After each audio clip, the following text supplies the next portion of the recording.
लक्ष्मणा तरी का माझी सोड मन करावयान करती अंगवन दुर्धर बाण असताही श्रीराम जय राम राम कृष्ण हरी नमो विठ्ठला राजया पांडुरंगा नमो रुक्मिणी माऊली ज्ञानगंगा नमो पुंडलिका नमो चंद्रभागा नमस्कार माझा रुक्मिणी पांडुरंगा नीलांबुज श्यामल कोमलांगम सीता समारोपित वामभागम कानो महासायक चारुचापम नमामि रामं रघुशणाम महासंत साधु प्रतिष्ठानवासी स्मरायेकनाथापदी मुक्तिरासी जयाचे ग्रही कृष्णजी कार्य करिता नमस्कार माझा श्री सद्गुरु एकनाथा भगवान श्री प्रभू रामचंद्रांच्या चरणी दंडवत भूवैकुंठ पंढरीनाथाच्या चरणी दंडवत आणि ज्यांची वाणी आहे ऑनलाईनच्या माध्यमामधून ऐकतोय असे सर्व राम भक्त या ठिकाणी आले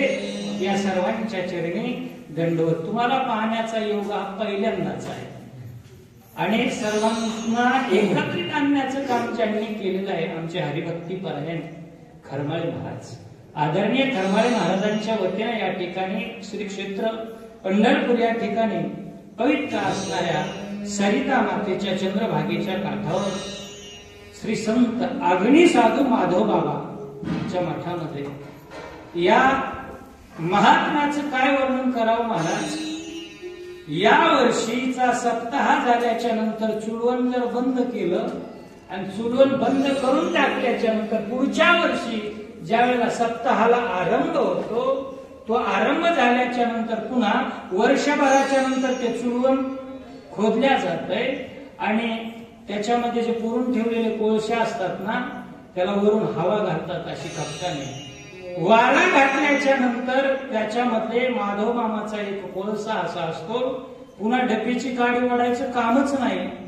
त्यात तो कोळसा पेट घेतो आणि तो कोळसा पेटल्याच्या नंतर पुन्हा त्याच्यावर स्वयंपाकाला सुरुवात होते हे महात्म्य ज्या साधूच आहे त्या साधूच्या चरणी श्री संताची माथा चरणावरी साष्टांग आणि साधू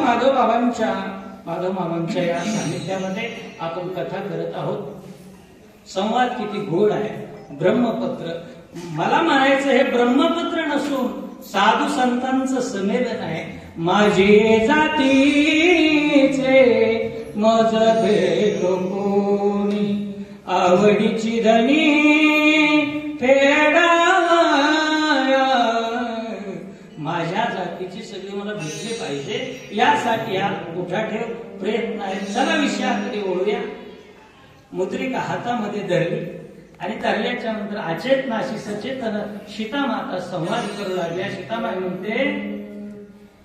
बर हातामध्ये धरल्याबरोबर काय केलं प्रथम पहिली निढळी वंदिली पहिली कपाळाच्या ठिकाणी लावली आणि सीतामाता म्हणू लागल्या हे मुद्रिके जर माझा स्वामी जिवंत असता स्वस्थ असता तुम्हाला सोडवलं असतं ना माझ्या स्वामीचा बाण आहे काय बाण आहे सोडविल माझा स्वामी निश्चयसी माझा स्वामी सोडवल्याशिवाय राहतच नाही तुका म्हणे तुला सोडविना कोणी एका चक्रपाणी वाचूनिया देवाशिवाय सोडवणारा कोणी नाही माझ्या स्वामी शिवाय सोडवणारा कोणी नाही आणि मी तर अर्धांगी असताना मला माझे स्वामी सोडवायला येत नाही ना निश्चित त्यांचं काहीतरी वाईट झालं असेल असा कयास सीतामाता करू लागला श्रीराम भक्ता दुर्धारा समुद्र सुसुनी समग्र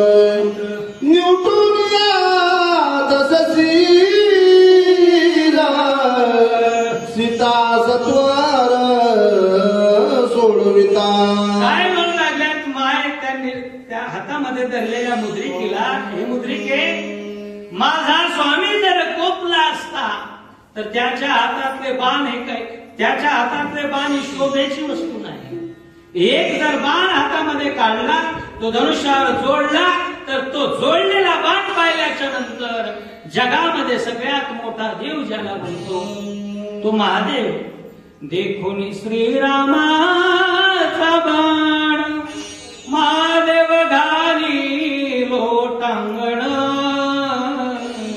त्या श्रीरामाशी मारील कोण व्यर्थ रुजन का करीशी. भगवंताच्या बाणाचं वर्णन लक्ष्मणजीने सीता मातेच्या समोर केलंय. एवढा जर श्रेष्ठ बाण असेल, एक बाण सोडला सगळ्या समुद्राचं पाणी आटवण्याची ताकद त्या बाणामध्ये आहे. मग माझा स्वामी काय इथपर्यंत येत नसेल सांगणं आहे. मुद्रिकेला बोलू लागलेले आहे. त्याही दोघांची सृष्टी हे न सांगावं दुःख कोटी, म्हणून सुतजी मौननिष्ठी सज्ञान मोठी राममुद्रा. डोळ्याला खळखळ पाणी आलं, नेत्रामधून आसू गळू लागले. सीता मातेच्या सीता माय म्हणू लागले, मुद्रिके कळाले मला, माझा स्वामी जर स्वस्थ असताना, माझा स्वामी निश्चित त्या ठिकाणी मला सोडवण्यासाठी आला असता. पण माझ्या स्वामीचं काहीतरी बरं वाईट झालंय, त्या अर्थी माझी सोडवणूक करण्यासाठी या ठिकाणी आलेले नाही. आणि तू शहाणी आहेस माय, तू शहाणी असल्यामुळे मौन धारण केलंय. जी अर्ध काबुली माणसं असतात, बडबड केल्याशिवाय राहत नाहीत, अर्धी घागरच वळवळ करत असते, तसं तू शहाणी असल्यामुळे मौन धारण केलंय. कारण तुला प्रभू रामचंद्राचं वाईट झालेलं माझ्यासमोर सांगता येत नाही, म्हणून तू मौन धरलंस, असं सीता माता उद्गार काढू लागलेले आहे. श्रीराम गेला परलोकता, मौन मुद्रा सांगे वार्ता. तो जरी ते स्वस्थ तथा सता, मज सोडविता